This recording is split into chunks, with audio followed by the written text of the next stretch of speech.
हाय दोस्तों। पिछले वीडियो के अंदर हम लोगों ने डिस्कस करना स्टार्ट किया था कि सिंक्रोनस मशीन के अंदर इंड्यूस्ड ईएमएफ और टर्मिनल वोल्टेज के बीच में क्या-क्या डिफरेंसेस आ सकते हैं, जिसमें मैंने आपको बताया कि वोल्टेज ड्रॉप आर्मेचर रेजिस्टेंस के कारण आता है, लीकेज के कारण आता है, आर्मेचर रिएक्शन के कारण आता है।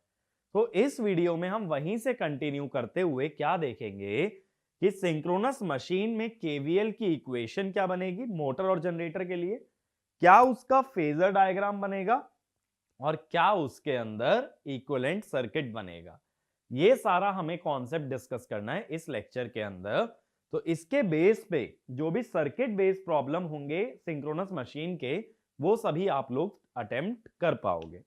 तो नेक्स्ट हेडिंग डाल लेना, vector slash phasor diagram of alternator. Alternator का मतलब होता है सिंक्रोनस जनरेटर, उसे हम ऑल्टरनेटर भी कह देते हैं।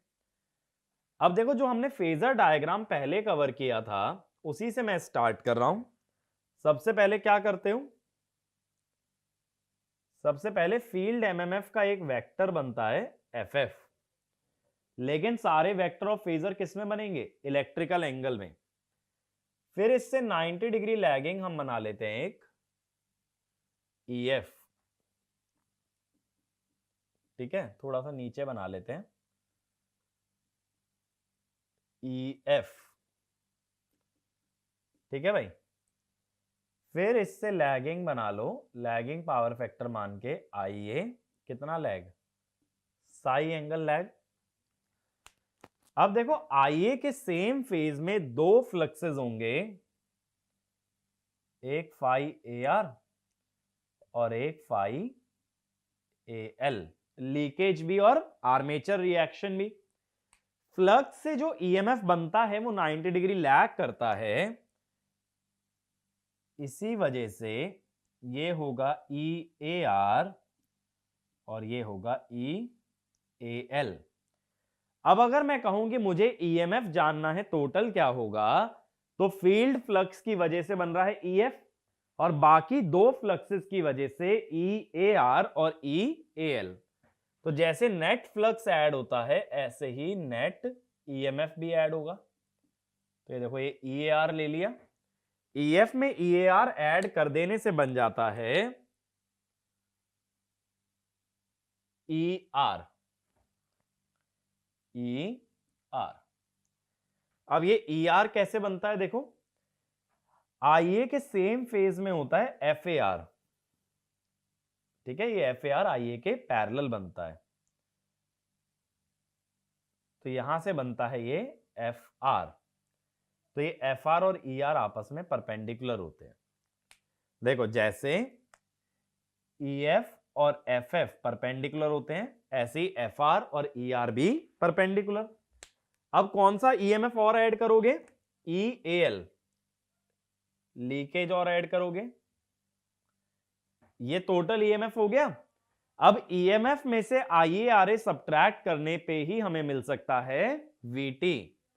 तो आईए आरए सब्ट्रैक्ट अगर करोगे तो ये होगा आईए आरए माइनस आईए आरए, सब्ट्रैक्ट कर रहे हैं ना, ईएमएफ में से वोल्टेज ड्रॉप सब्ट्रैक्ट करके ही क्या मिलता है, वीटी।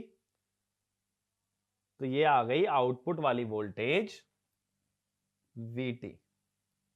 ईएमएफ और वीटी के बीच का एंगल कहलाता है डेल्टा, जिसे कहते हो पावर एंगल, और वीटी और आईए के बीच का एंगल होता है फाई, जिसे कहते हो पावर फैक्टर एंगल। तो delta is power angle, phi power factor angle, psi internal power factor angle. ठीक है भाई, ये बात क्लियर हुई कि किस किस तरीके से हमारे एंगल्स डिफाइन किए जा रहे हैं। तो दोबारा से मैं समझाता हूं एक बार वेक्टर डायग्राम। सबसे पहले बनाया F F, 90 degree lagging EF, EF से साई एंगल पे आईए, आईए के फेज में तीन क्वांटिटीज आती हैं, phi A L leakage flux, phi A R armature flux, F A R armature MMF. FF और एफ ए आर जुड़ के बनता है F R resultant MMF. Phi AL और फाई AR से बनने वाले EMF फ्लक्स से 90 डिग्री लैगिंग पे दिखाए।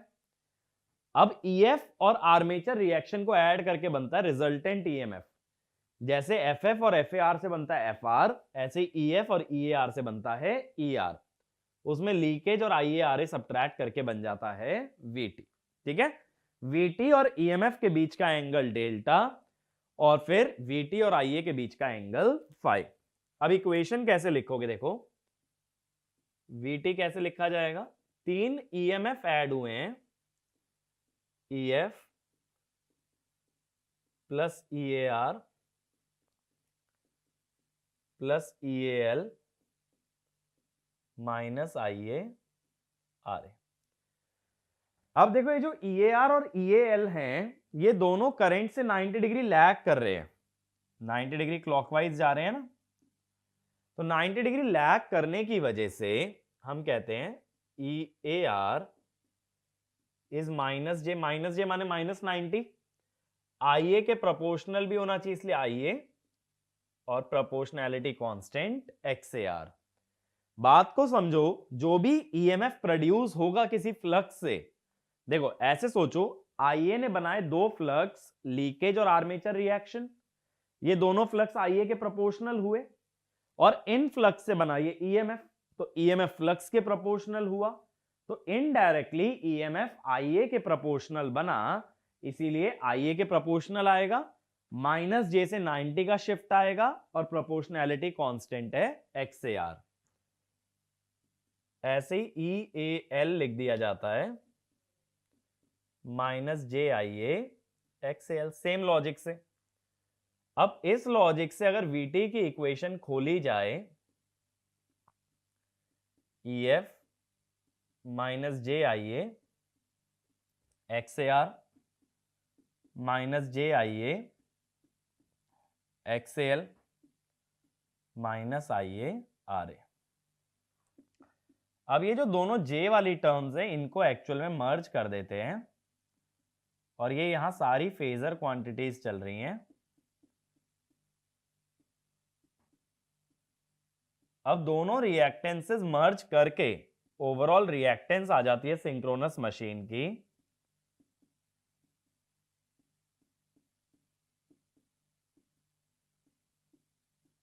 ठीक है, तो एक्सेस हो जाती है सिंक्रोनस रिएक्टेंस, ठीक है, और RA हो जाता है आर्मेचर रेजिस्टेंस। तो बेसिकली सिंक्रोनस मशीन की ओवरऑल रिएक्टेंस क्या बनती है, that is leakage plus armature reaction. ये समझ आया वेक्टर डायग्राम से कैसे हम इन इक्वेशंस तक गए। तो इसमें लिख लेना, the leakage EMF and armature reaction EMF lag armature current by 90 degree and are proportional to armature current, so they are represented as drop due to a reactance, drop due to a reactance। ठीक है, आगे की बात समझते हैं, यहां तक clear हुआ। अभी देखो ये फेजर डायग्राम बना रहने दो। अब मैं इस इक्वेशन से ना थोड़ा सर्किट पे आने की कोशिश करता हूं। तो मुझे बेसिकली इक्वेशन के अंदर 3 वोल्टेज ड्रॉप दिख रहे थे। तो पहले मैं क्या करता हूं, एक EMF बना लेता हूं, EF। ये EMF कौन जनरेट कर रहा है, फील्ड वाइंडिंग, किसके अंदर, आर्मेचर के अंदर। फिर एक रिएक्टेंस आ गई JXAR, अगली रिएक्टेंस आ गई JXAL, तीसरा आ गया RA। अब देखो ट्रांसफॉर्मर से यही डिफरेंस आ गया। ट्रांसफॉर्मर में सिर्फ सीरीज ब्रांच में एक रेजिस्टेंस और रिएक्टेंस होते थे, वाइंडिंग रेजिस्टेंस और लीकेज रिएक्टेंस। यहां लीकेज रिएक्टेंस के साथ साथ आर्मेचर रिएक्शन वाली रिएक्टेंस भी आ रही है, जबकि आर्मेचर रिएक्शन एक्चुअल में एक फ्लक्स है, उसको रिएक्टेंस है तो हम दिखा दे रहे हैं। यहां पे करंट फ्लो कर जाता है IA और इधर वोल्टेज आ जाती है VT। ठीक है, इतनी बात क्लियर हुई। अब देखो करंट में प्लस माइनस ऐसे आएगा, लेकिन ना इसमें माइनस प्लस ऐसे ले लेते हैं, ये होता है EAR। ठीक है, तो EAR एक्चुअल में क्या होता है, -JIA XAR। ये बात तो अभी हमने लिखी थी ना। तो माइनस साइन की वजह से ना इसकी पोलैरिटी उल्टी होती है। EF और ये वोल्टेज मिला के जो EMF बनता है ये कहलाता है ER। ये वाला EMF होता है ER। तो ER क्या होता है, resultant EMF of EMF due to field flux and EMF due to armature reaction.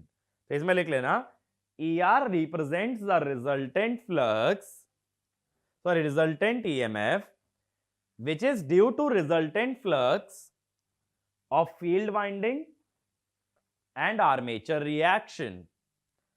अब इसके बाद हम क्या करते हैं, ये जो XAR और XAL आ रहे हैं इसको मर्ज कर देते हैं, तो ये सर्किट में J एक्सेस आ जाता है। अगर मर्ज कर दोगे ना तो ER नहीं दिखा पाओगे, फिर बस EF और VT के बारे में बात कर पाओगे, फिर ER कहीं शो मत करना। ये बात समझ आई। तो ER की लोकेशन भी याद रखना। देखो जो सिंक्रोनस मशीन को अगर डिटेल में कवर करना चाहते हो, हर एस्पेक्ट समझना चाहते हो, जो चीजें अभी तक टिपिकल लगती थी उनको भी कवर करना चाहते हो, तो तुम्हें क्या ध्यान देना होगा कि ER का लोकेशन कहां है, मशीन का इंटरनल हर चीज तुम्हें पता होनी चाहिए कि ER क्या है। देखो ज्यादातर जो टिपिकल पार्ट पड़ता है ना सिंक्रोनस मशीन का, वो एक फेजर से रिलेटेड ही पड़ता है।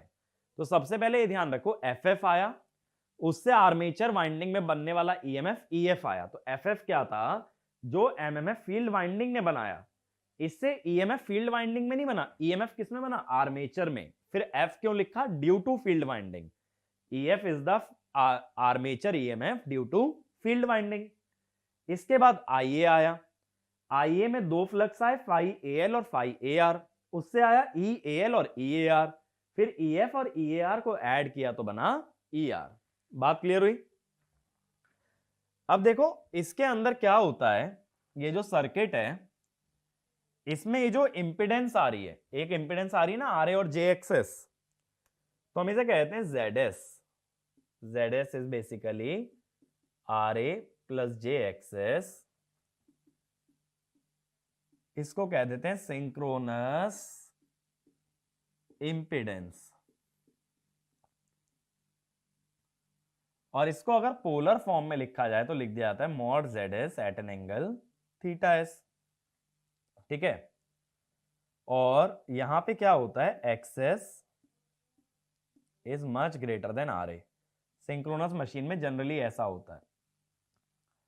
और यहां मॉड ZS को क्या लिखोगे बताओ, √RA square plus XS square, और θS को क्या लिखोगे, tan inverse XS by RA।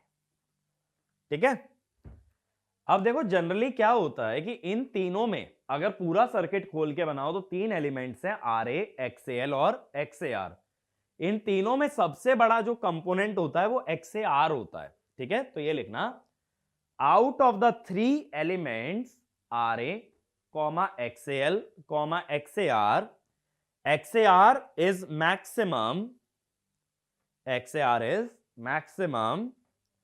So usually for approximation we can ignore RA and XAL. ठीक है, अब मेरी बात आगे समझो। अगर RA और XAL को 0 मान लो तो ये ब्रांच शॉर्ट हो गई, तो ER किसके बराबर हो गया, VT के। तो अगला पॉइंट ये लिखना, in such a case resultant EMF ER equal to VT। ER और VT बराबर हो गए। अब तुम जानते हो EF और VT के बीच का एंगल है डेल्टा, तो अगर ER और VT बराबर हो गए तो EF और ER के बीच का एंगल क्या होगा, डेल्टा।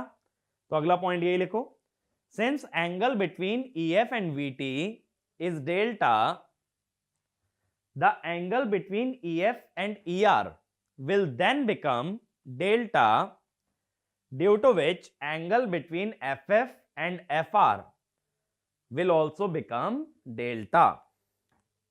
ठीक है, तो ये जो एंगल होता है ना, ये अप्रोक्सीमेटली डेल्टा होता है. अब याद करो, मैंने ये लिखवाया भी था टॉर्क वाले वीडियो के अंदर कि डेल्टा के 3 नाम होते हैं: पावर एंगल, लोड एंगल और कभी कभी टॉर्क एंगल. पावर जो होती है वो EF और VT के बीच के एंगल पे डिपेंड करती है, लेकिन ये वाला एंगल बहुत छोटा होने के कारण, ये जो एंगल है ये अप्रोक्सीमेटली डेल्टा है. अगर EF और ER के बीच में एंगल डेल्टा है तो EF पे परपेंडिकुलर FF, ER पे परपेंडिकुलर FR, तो इनके परपेंडिकुलर्स के बीच में भी एंगल क्या होगा? Approximately delta. तो ये दोनों में फर्क है. एक्चुअल में पावर डिपेंड करती है EF और VT के बीच के एंगल पे, लेकिन यही एंगल अप्रोक्सीमेटली किसके बीच में होता है? FF और FR. इसीलिए इस एंगल को power angle, load angle, torque angle तीनों नाम से जाना जाता है. अब क्लियर हुआ अप्रोक्सीमेट का फंडा क्यों आया? और ये इक्वल टू साइन कब चल सकता है? जब तुम लीकेज और RA इसको इग्नोर कर दो तो VT will be becoming equal to ER. मेरी बात अच्छे से ध्यान रखना कि पावर एंगल EF और VT के बीच में होता है, बट अप्रोक्सीमेटली इतना ही एंगल FF और FR के बीच में भी आता है. उसका रीजन ये EAR जो है बाकी दोनों वोल्टेज से काफी बड़ा होता है. ऐसा सोच लो, XAR अगर 30 ओम है तो RA जो होता है ना वो 1 ओम से भी छोटा होता है. इतना डिफरेंस होता है, इसीलिए लीकेज और आर्मेचर रेजिस्टेंस ऑलमोस्ट इग्नोर किए जा सकते हैं. अब इतना समझ आने के बाद क्या करना है कि देखो, बहुत सारे एग्जाम्स के अंदर हम लोग इस तरह से फेजर कैलकुलेशन नहीं परफॉर्म कर पाते. माने कि हर बार ऐसा नहीं लिख पाओगे यार कि पूरा EF को अगर लिखना है तो VT plus IA into RA plus IA into JXS. इतना बड़ा KVL हर बार नहीं लगा पाते. इसीलिए हमें क्या करना पड़ता है, अगर फेजर से बचना है तो EMF और VT के जो बीच का रिलेशन है उसको स्केलार रिलेशन में कन्वर्ट करना पड़ेगा. अब वो कैसे? देखो, उसके लिए पहले एक फेजर डायग्राम बनाता हूं. देखो, IA को रेफरेंस मान लो. IA अगर लैगिंग है, अगर IA VT से लैग करता है तो तुम ये भी कह सकते हो VT IA से लीड करेगा. इससे लीडिंग बना लो VT. कितना एंगल? 5. अब VT से EMF पे कैसे जाओगे? तो ऐसे लिख सकते हो EMF equal to VT plus IARA plus JIAXS. तो IARA अगर ऐड करोगे तो IA के सेम फेज की वोल्टेज ऐड कर दी, JIAXS ऐड करने के लिए IA से 90 डिग्री लीडिंग वाली वोल्टेज ऐड की, क्योंकि प्लस J का मतलब प्लस 90 हुआ ना, तो IA अगर हॉरिजॉन्टल है तो प्लस J मल्टीप्लाई करके हो गया वर्टिकल. अब मैं उम्मीद करता हूं यार, देखो इतना बेसिक तो समझ आना भी चाहिए, ये हॉरिजॉन्टल वर्टिकल वाला फंडा.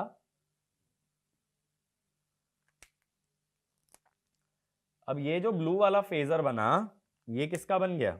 EMF का. EF और VT के बीच का एंगल डेल्टा, EF और IA के बीच का एंगल साई.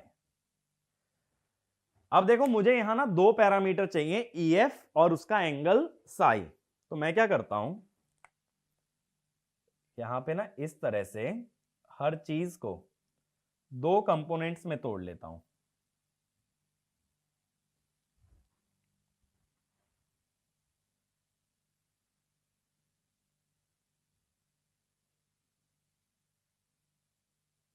ठीक है. अब देखो, अगर मैं ये कहूं कि VT को भी हॉरिजॉन्टल वर्टिकल में तोड़ लो और EMF को भी हॉरिजॉन्टल वर्टिकल में तोड़ लो, तो मुझे बताओ EMF का हॉरिजॉन्टल कंपोनेंट कितना होगा? ईएमएफ को अगर हॉरिजॉन्टल में लाओगे तो ईएमएफ का एंगल हॉरिजॉन्टल से है साई, तो ये बनेगा ईएफ कॉस साई। और ये किसके बराबर होगा? वीटी का horizontal component plus IA R ए।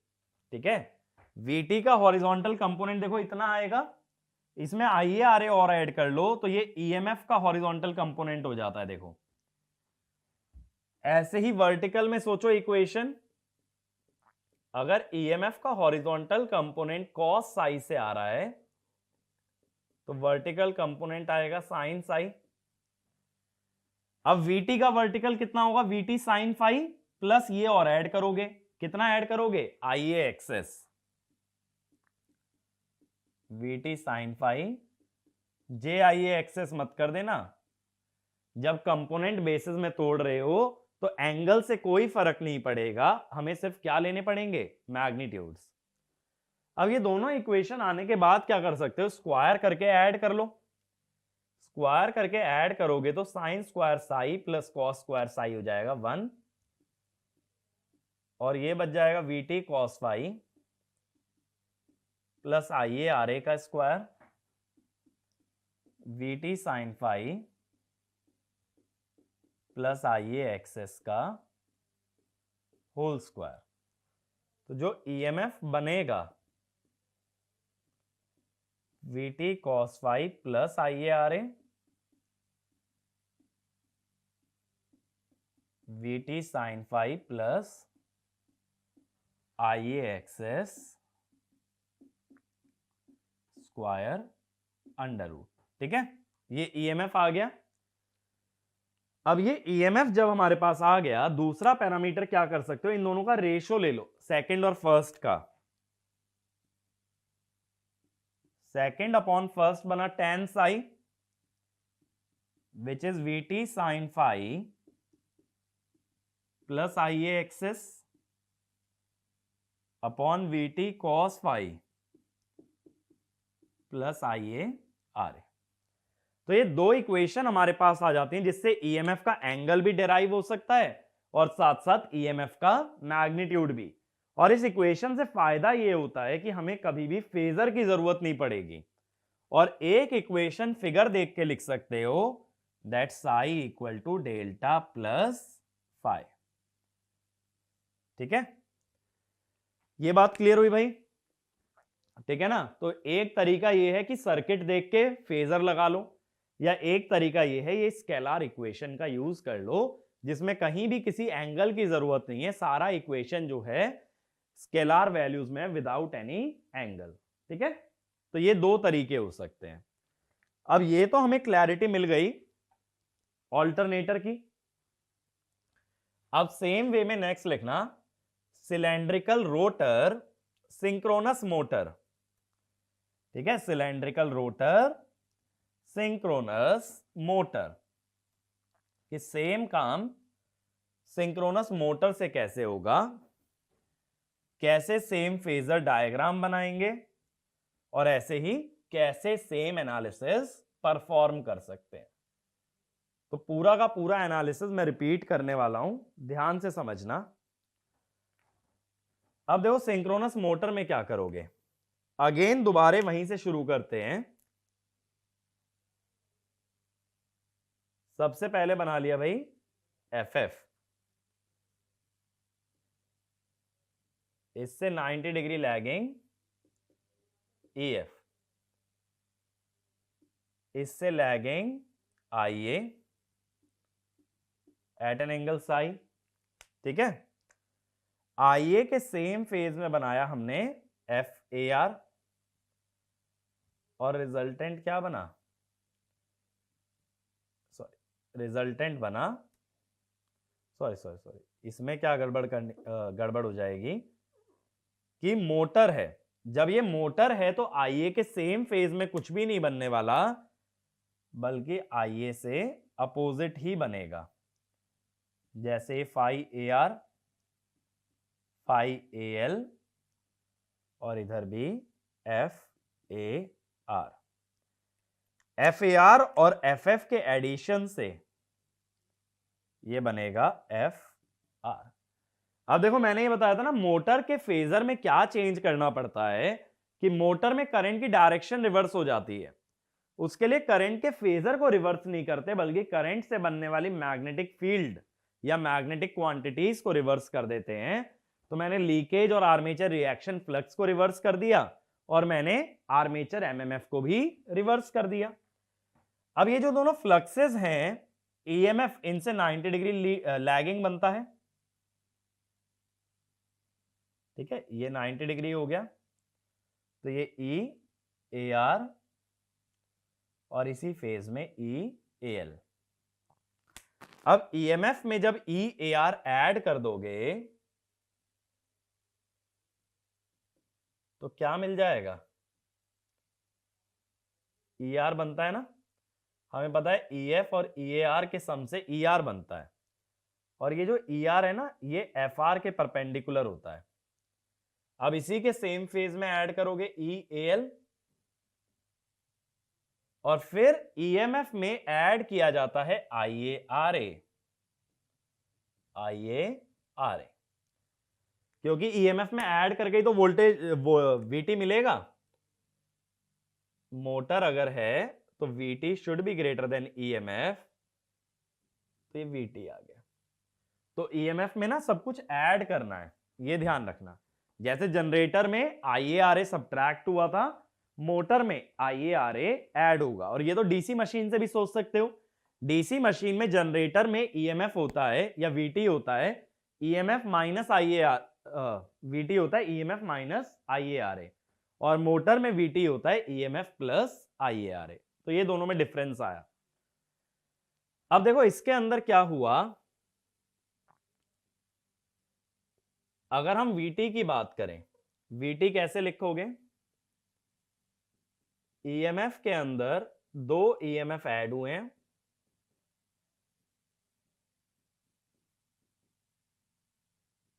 ठीक है। ईएफ और ईएआर के सम को कह देते हैं ईआर, और एक क्वांटिटी ऐड हुई है आईएआरए। इतना एडिशन हुआ है।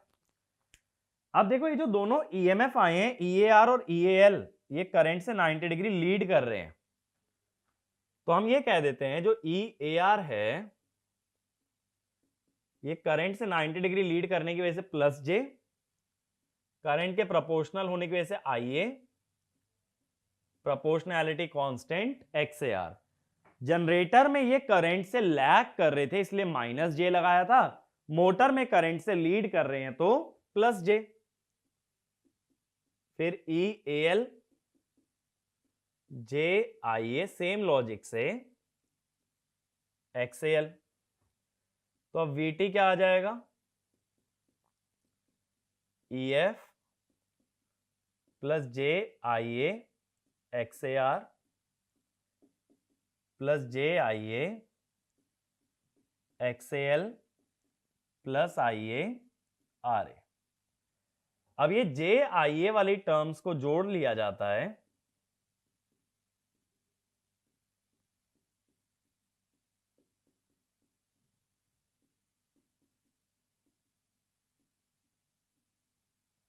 ठीक है।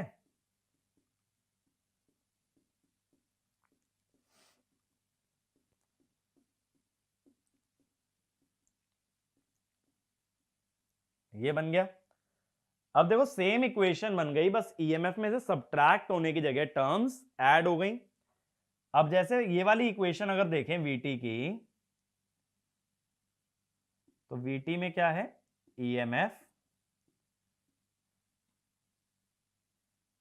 प्लस एक्सएआर, एक्सएल और आरए वाली टर्म, और इधर वीटी। अब देखो मैंने क्या बोला था कि मोटर में करंट एंटर करता है, ठीक है। तो ये आरए हो गया, ये जे एक्सएल और ये जे एक्सएआर, और ये हो गया ई ए आर। ई एफ और ई ए आर मिलके बनता है again E R. E R जो होता है वो रिजल्टेंट ईएमएफ होता है। फिर एक्सएआर और एक्सएल को अगर कंबाइन कर दें सर्किट के अंदर, तो ये सिंक्रोनस रिएक्टेंस कहलाती है, जैसा जनरेटर में मैंने बोला भी था।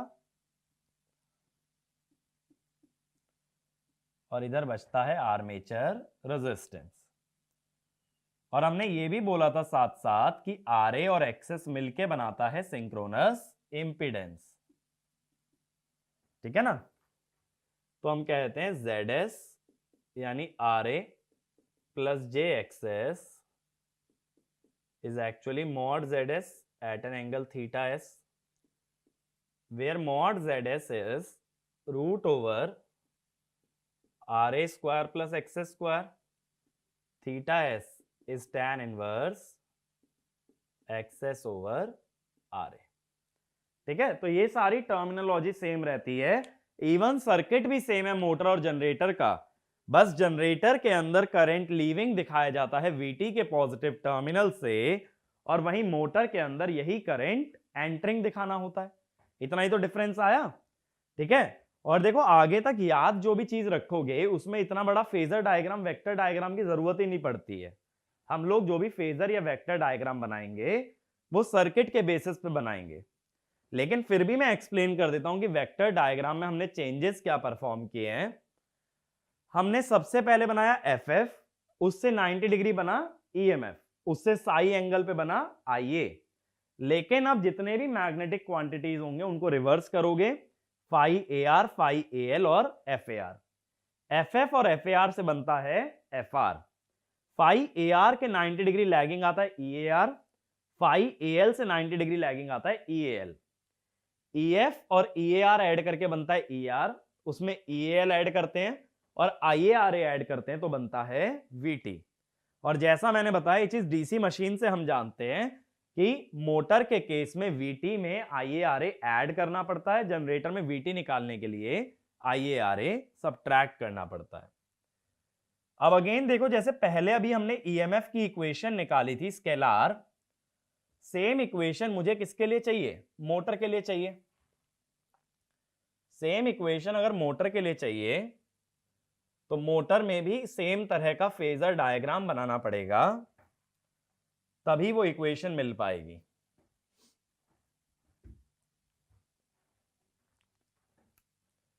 तो सबसे पहले देखो IA को रेफरेंस मान लो, ये लैगिंग है तो VT इससे लीड करेगा। कितना एंगल? Phi angle. अब VT में से IARA सब्ट्रैक्ट करना पड़ेगा,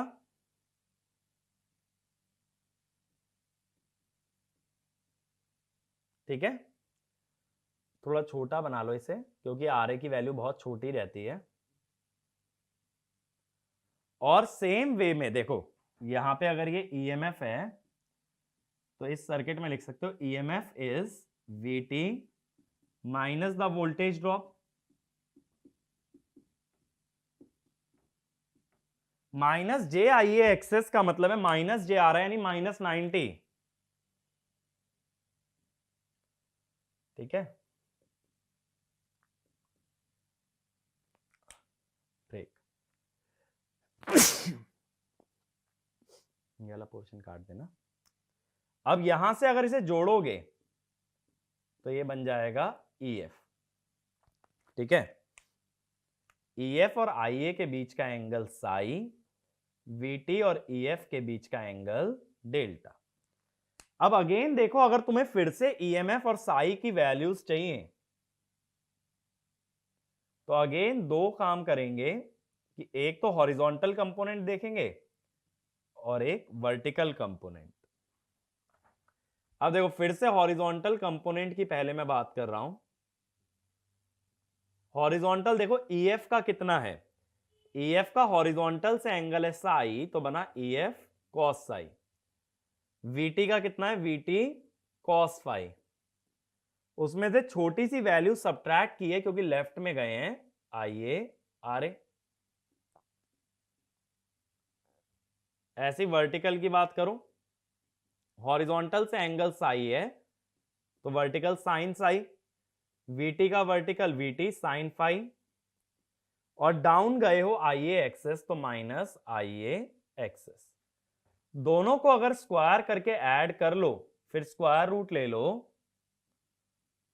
तो VT cos phi minus IARA का square, VT sine phi minus IA का स्क्वायर। ठीक है, ऐसी रेशियो ले लो tan psi VT sin phi, second equation upon first equation कर रहा हूं, IA VT cos phi minus IARA। और एक इक्वेशन मैंने एंगल की बोली थी, एंगल में क्या लिख सकते हो, psi equal to phi minus delta. ठीक है, ये लिख सकते हैं ना। तो ये हमारे पास रिलेशन आ जाते हैं for the case of a motor. तो मोटर जनरेटर का सर्किट सेम है, बस करंट की डायरेक्शन रिवर्स हो जाने से जो ईएमएफ की इक्वेशन है, जो tan साई वाली इक्वेशन है, सारी इक्वेशंस बदल जाती हैं due to reversal of the current direction. मेरी बात समझ आई कि किस तरह से हम लोग इक्वेशन लिख रहे हैं। अब देखो, अपने पास दो मेथड हैं किसी भी क्वेश्चन को अटेम्प्ट करने के, एक तो फेजर से जाने का, एक जो मैंने स्केलार इक्वेशन बता दी है, जाने के लिए किसी से भी जा सकते हो। तो देखो, अगर मैं फेजर इक्वेशंस की मैं बात करूं, for the case of generator EMF is VT plus IA ZS। सब फेजर क्वांटिटी है, या ये कह दो कॉम्प्लेक्स क्वांटिटी है। ZS है RA प्लस JX। ZS क्योंकि फेजर नहीं होता तो ZS सिर्फ एक कॉम्प्लेक्स नंबर होता है, A प्लस आयोटा B या R प्लस JX। ऐसे ही मोटर के केस में करंट उल्टा हो जाने से KVL उल्टा हो जाता है, minus IA ZS। Again ZS same ही रहता है, RA प्लस JX। लेकिन देखो, ये इक्वेशन एग्जाम में लगाने के लिए अगर ऐसी इक्वेशन लगाते हो तो सारे नंबर कॉम्प्लेक्स नंबर रहेंगे, IA भी पोलर फॉर्म में पुट करोगे, ठीक है, ZS भी कॉम्प्लेक्स नंबर होगा, VT भी, तो लंबा चला जाता है। तो इसीलिए अगर फेजर से बचना है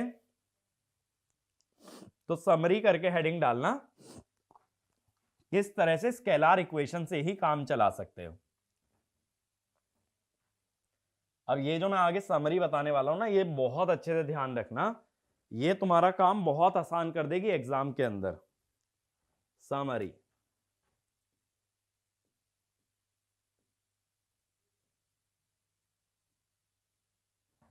ठीक है, पहला पॉइंट लिखो, in a generator induced EMF leads the terminal voltage. Induced EMF माने EF, induced EMF leads the terminal voltage by an angle delta. अगला, in a motor induced EMF lags the terminal voltage by an angle delta. इसीलिए क्या होता है, देखो, जब generator का circuit बनाते हैं तो सर्किट भी ड्रॉ कर लेना, ऐसे दिखाते हैं, EF एंगल डेल्टा,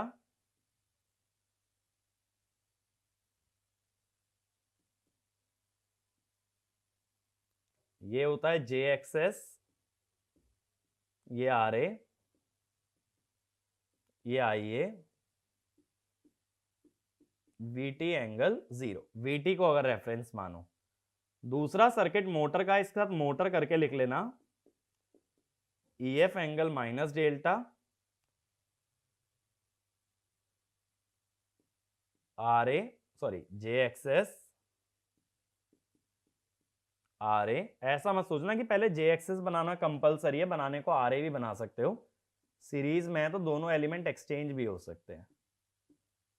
आइए, ठीक है, तो पहला सर्किट लिख लेना जनरेटर का है, दूसरा मोटर का। जनरेटर में EMF लीड करता है डेल्टा से, मोटर में वो लैग करता है बाय एन एंगल डेल्टा। अगला point, delta is called as the power angle and it is approximately same as the angle between field MMF and resultant MMF, and it is exactly equal to that angle if RA and leakage are ignored। अगर RA और leakage को ignore कर दो तो FF और FR के बीच का angle ही होता है डेल्टा, वरना अप्रोक्सीमेटली डेल्टा के बराबर आता है। अब इसके बाद देखो इक्वेशन क्या याद रखनी है, सिलेंड्रिकल रोटर मशीन के अंदर Vt cos फाई, ध्यान से समझना, याद क्या रखना है, Vt sin फाई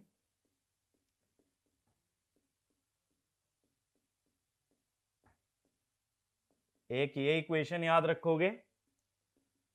अगला tan साई सिंपली जो सेकंड टर्म है ना ब्रैकेट में, डिवाइडेड बाय फर्स्ट टर्म कर देना, ये second term upon first term. और तीसरी इक्वेशन ये तीन इक्वेशंस याद रखनी है। अब दिमाग में ये आ रहा होगा यार मोटर की तो अलग आई थी, ये तो जनरेटर वाली इक्वेशन थी, इसको कैसे याद रख लें, मोटर वाली क्यों ना याद की जाए। बिल्कुल सही क्वेश्चन है भाई। अब देखो क्या चेंजेस करने हैं।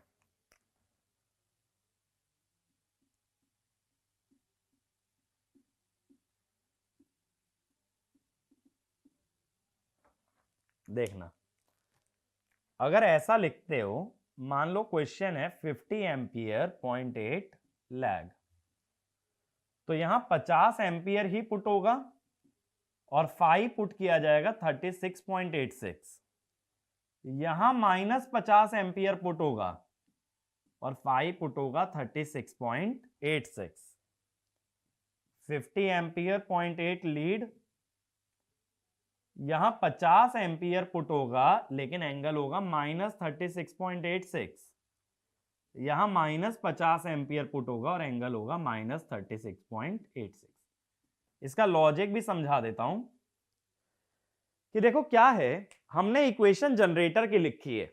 जनरेटर मोटर में मेन फर्क क्या है कि जनरेटर करंट डिलीवर करता है, वहीं मोटर करंट एब्जॉर्ब करती है। तो करंट रिवर्सल दिखाने के लिए मोटर में करंट नेगेटिव पुट कर दो, माने इक्वेशन सेम रखो, फॉर्मूला अलग मत रटो, बट इसी में आईए की वैल्यू जो सब्स्टिट्यूट करोगे वो नेगेटिव डालना इन केस ऑफ मोटर। ऐसे ही फॉर्मूला तुमने डिराइव किया है लैगिंग का, हर जगह लैगिंग मान के डिराइव किया है। अब अगर लीडिंग के लिए जाना है तो एंगल नेगेटिव पुट कर दो। तो ऐसा मत सोचना कि लीडिंग एंगल नेगेटिव होता है, लैगिंग एंगल पॉजिटिव होता है, ऐसी बात मैं बिल्कुल भी नहीं कर रहा हूं। कहने का मतलब देखो, ये अगर 0.8 लैग है तो Vt का अगर एंगल 0 है तो Ia का एंगल -36.86 ही होगा, और अगर 0.8 लीड है और Vt का एंगल 0 है तो Ia का एंगल +36.86 होगा। ये कॉन्सेप्ट सेपरेट है, इसका हमारे इस जुगाड़ से या शॉर्टकट से कोई लेना देना नहीं है। ये शॉर्टकट क्या कह रहा है कि भाई जब फॉर्मूला लैगिंग का डिराइव किया है और वही फॉर्मूला लीडिंग के लिए चला रहे हो, कर तो चला ही रहे हो, एक ही फॉर्मूला लीडिंग और लैगिंग दोनों में चला रहे हो, तो अगर ऐसे करने वाले हो तो लैगिंग के फॉर्मूले में लीडिंग के लिए नेगेटिव वैल्यू डाल देना, तब वो फॉर्मूला सही हो जाएगा। बात समझे? अगर लैगिंग का फॉर्मूला तुम्हारे पास है, लीडिंग के लिए चलाना है तो एंगल नेगेटिव डाल दो। ऐसे ही उल्टा सोचो, अगर तुम लीडिंग का डिराइव करते तो लैगिंग के लिए नेगेटिव डालते। सीधी सी बात है। अगर सोचो तुम्हें दिल्ली से गाजियाबाद का डिस्टेंस पता है 200 किलोमीटर, तो गाजियाबाद से दिल्ली उल्टा चलोगे तो नेगेटिव डालोगे ना। सेम ही चीज बोल रहा हूं, लैगिंग का याद है तो लीडिंग में नेगेटिव डाल देना, जनरेटर का याद है तो मोटर में करंट नेगेटिव कर देना। तो उससे क्या होगा, ये इक्वेशन अलग अलग याद नहीं करोगे। अब देखो कभी डेल्टा निकालना पड़े तो ये दो इक्वेशन लगाई, यहां से साई आया, साई को विद साइन पुट कर देना। यहां अगर साई 36 आया तो 36 डालो, साई यहां से -36 आया तो -36 डालो। ठीक है, तो इन तीनों इक्वेशन में हर वैल्यू विद साइन पुट करोगे, साइन कन्वेंशन मैंने समझा दिया है। ठीक है, विद साइन डाली जाएगी। बात समझे? अब देखो इसके बाद एक पॉइंट और लिखना, if we use equation psi equal to del plus phi, then delta comes out positive for a generator and negative for a motor. ठीक है, अगर psi equal to del plus phi वाली इक्वेशन लिखोगे, इसमें साई और phi डाल के delta निकालोगे तो जनरेटर का तो पॉजिटिव आएगा, क्योंकि ये इक्वेशन है किसकी, जनरेटर की। लेकिन मोटर में ईएमएफ का एंगल नेगेटिव होता है, तो ये मोटर के लिए आंसर नेगेटिव देगा। यानी जनरेटर वाली इक्वेशन से अगर मोटर का एनालिसिस कर रहे हो तो डेल्टा मोटर के लिए अपने आप नेगेटिव आ जाएगा। डेल्टा नेगेटिव आ जाए तो तुरंत ही समझ जाना भाई मोटर है तो नेगेटिव देगा ही देगा, पॉजिटिव कैसे आ सकता है। ठीक है, इतनी बात समझे। अब एक और चीज समझो, एक और इक्वेशन जो याद करनी है। जैसा मैंने बोला ईएमएफ का एंगल डेल्टा या माइनस डेल्टा होता है। अब मुझे बताओ वीटी और ईएमएफ में डिफरेंस कितना है। अगर जनरेटर की बात करें तो ऐसा कह सकते हो,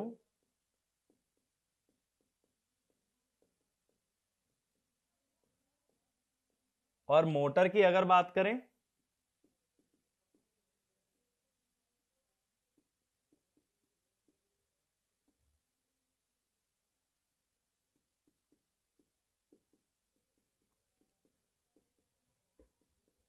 केवीएल लिख रहा हूं बस। अब दोनों इक्वेशन में अगर दोनों साइड मॉड ले लो तो लेफ्ट हैंड साइड अपने पास दो फेजर हैं जिनके बीच का एंगल है डेल्टा, और राइट हैंड साइड है IA इंटू ZS। तो दो फेजर जिनके बीच का डिफरेंस डेल्टा है कैसे सब्ट्रैक्ट होंगे, VT square plus EF square minus 2 EF VT cos delta, parallelogram law ही तो है, A square plus B square minus 2AB cos theta.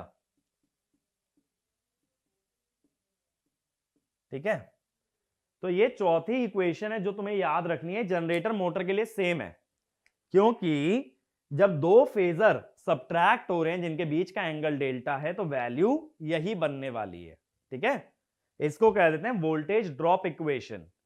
तो इसमें डेल्टा नेगेटिव हो या पॉजिटिव हो, कॉस डेल्टा डाल रहे हो, कॉस डेल्टा में नेगेटिव डालो या पॉजिटिव डालो, आंसर सेम आता है।